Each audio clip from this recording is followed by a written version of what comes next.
మొట్టమొదటిసారి నా మీద ఆధారపడ్డ ఈ యొక్క వృద్ధులకి వికలాంగులకి పింఛన్లు ఇవ్వాలని కుటుంబ పెద్దగా ముందు వాళ్లకు పంపించిన తర్వాతనే వేరే కార్యక్రమం చేస్తున్నా. అది కూడా మామూలుగా కాదు, మీరు గుర్తుపెట్టుకోవాలి.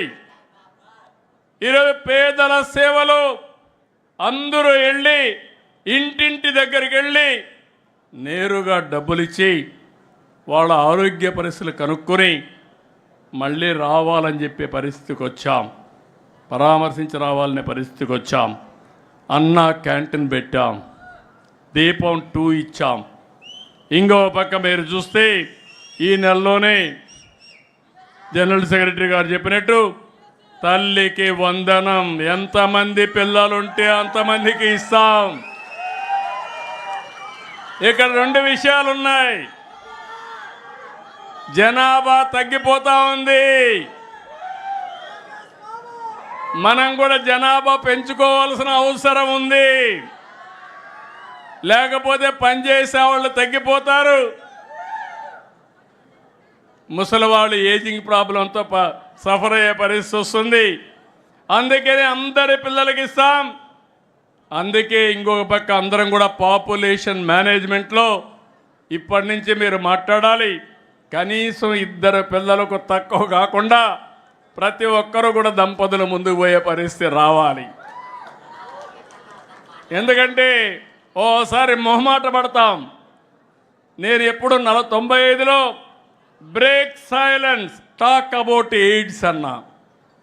ఎందుకన్నాను? ఎయిడ్స్ అనేది ఒక ప్రమాదకరమైన సమస్య. ఎయిడ్స్ కానీ స్ప్రెడ్ అయితే సమాజంలో చాలా ప్రాబ్లమ్స్ వస్తాయని తల్లిదండ్రుల్ని పిల్లలతో సెక్స్ విషయాలు మాట్లాడమని మీకు ఆ రోజు చెప్పాను. ఇప్పుడు తల్లిదండ్రులు చేయాల్సింది, ఎవరైనా 2 కంటే తక్కువ మంది పిల్లలుంటే గట్టిగా చెప్పాలి. మేము కూడా నీ మార్గం అనుకుంటే నువ్వు వచ్చేవాడుగా అని చెప్పి అడగాలి.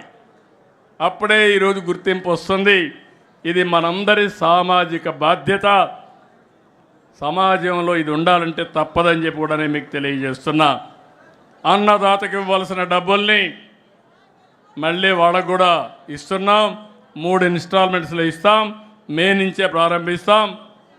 మత్స్యకారులకు 20,000 ఇస్తాం. అదే మాదిరిగా ఏదైతే డిఎస్సి ఉందో తొందరలోనే 1-2 రోజుల్లోనే డిఎస్సి కూడా పిలుస్తాం. మళ్ళీ కొత్త టీచర్లతో కొత్త కళతో స్కూల్స్ అన్నీ కూడా రీఓపెన్ చేస్తామని చెప్పి కూడా నేను మీకు తెలియజేస్తున్నా. అయితే మనం ఇవన్నీ కూడా ప్రజలకు ఇచ్చిన హామీలు నెరవేరుస్తాం. ఎందుకంటే మన దగ్గర డబ్బులుండి కాదు, ఆ విషయం కూడా కార్యకర్తలు గుర్తుపెట్టుకోవాలి, ప్రజలు గుర్తుపెట్టుకోవాలి. ఇబ్బందులు ఉన్నాయి, మన ఊహించిన దానికంటే ఇబ్బందులు ఎక్కువగా ఉన్నాయి. నేను 4వసారి ముఖ్యమంత్రిని. 3 సార్లు నాకు ఎప్పుడు ఇన్ని ఇబ్బందులు రాలేదు. అన్ని ఇబ్బందులు ఉన్నాయి. కానీ ఒక పక్క ఇబ్బందులున్నా సమస్యల్ని ఫేస్ చేస్తూనే ఎక్కడికక్కడ ఇచ్చిన హామీలు నెరవేర్చుకుంటూ ముందుకు పోయే దిశగా ముందుకు కార్యక్రమాలు తీసుకున్నాం. ఈరోజు మీరు చూస్తున్నారు, అమరావతి విధ్వంసానికి గురైతే అమరావతి పనులు ప్రారంభమైనాయి.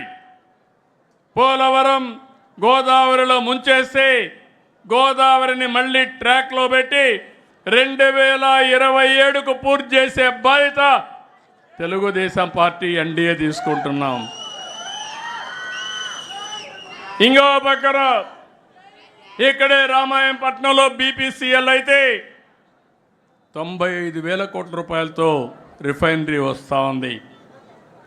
ఆర్సీఆర్ మిత్తలైతే నక్కపల్లిలో ఒక స్టీల్ ప్లాంట్ పెట్టడానికి 1,00,000 కోట్ల రూపాయలతో ముందుకు వచ్చారు.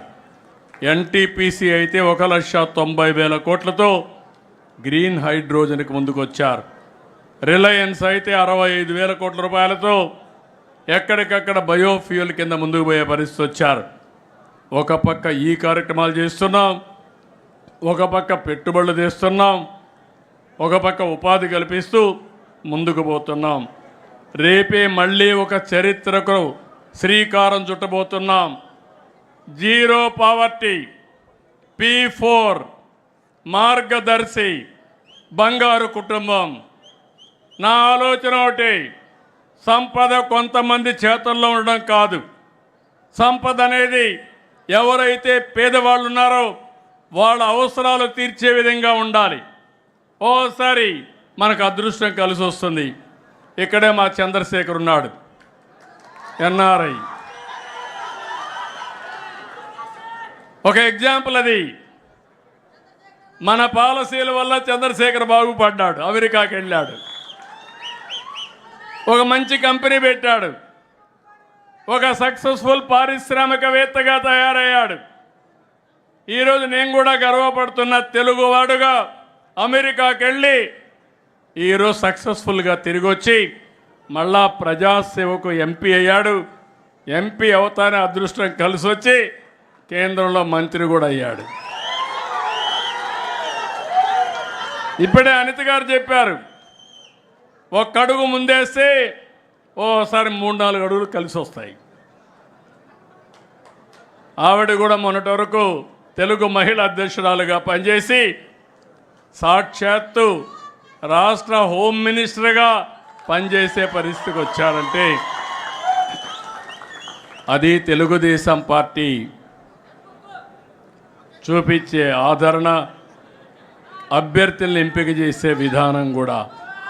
ఇప్పుడు నేను ఎందుకు చంద్రశేఖర్ గారి పేరు చెప్పానంటే సమాజం ఆయనకి ఆదరణ ఇచ్చింది, అవకాశాలు ఇచ్చింది. ఇక్కడే ఈ జిల్లాలోనే చదివాడు, MBBS పాస్ అయ్యాడు, టెక్నాలజీలో కొద్దిగా ఆలోచించాడు. దాంతో ఆయన చేసిన పని అమెరికాకు పోయి ఒక కంపెనీ పెట్టి బ్రహ్మాండంగా డబ్బులు సంపాదించారు. కానీ ఆయన మొట్టమొదటిసారి డబ్బులు సంపాదించినప్పుడు ఇక్కడ ప్రజల వల్లనే పైకొచ్చాడు. ఆ విషయాన్ని ఆయన గుర్తుపెట్టుకోవాల్సిన అవసరం ఉంది.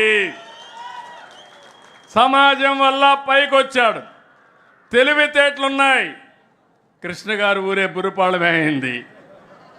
ఆయనతో పుట్టిన వాళ్ళు అక్కడే ఉన్నారు. ఇంకా ఆయనకు బాధ్యత ఉందా లేదా అని అడుగుతున్నా మీ అందరి ద్వారా. ఆ ఊరిలో ఉండే పేదవాళ్ళందరినీ పైకి తీసుకొచ్చే బాధ్యత ఆయనకు ఉందా లేదా అని మిమ్మల్ని అడుగుతున్నా. అదే నా విధానం, అదే మార్గదర్శి, బంగారు కుటుంబం, జీరో పావర్టీ, P4 విధానం. P3 అనేది మీరు గుర్తుపెట్టుకోవాలి. పబ్లిక్ ప్రైవేట్ పార్ట్నర్షిప్తో రోడ్లు వేసాం, ఎయిర్పోర్ట్లు కట్టాం, టెలికమ్యూనికేషన్లు తెచ్చాం. కొంతమంది కోటీశ్వరులు అయ్యారు, మనకు కూడా వస్తువులు వచ్చాయి, రోడ్డు వచ్చింది, ఎక్కడ ఆగే పని లేకుండా బ్రహ్మాండంగా వెళ్ళిపోతున్నాం. ఇప్పుడైతే టోల్ కూడా కలెక్ట్ చేసే పని లేదు, నేరుగా బిల్లు మీకు నేరుగా ఇంటికి వస్తుంది, మీ ఫోన్కి వచ్చేసే పరిస్థితికి వచ్చింది. అలాంటి సమయంలో ఈ పేదవాళ్ళని బాగు చేసే బాధ్యత మన పైన ఉంది. అందుకే 20 లక్షల మంది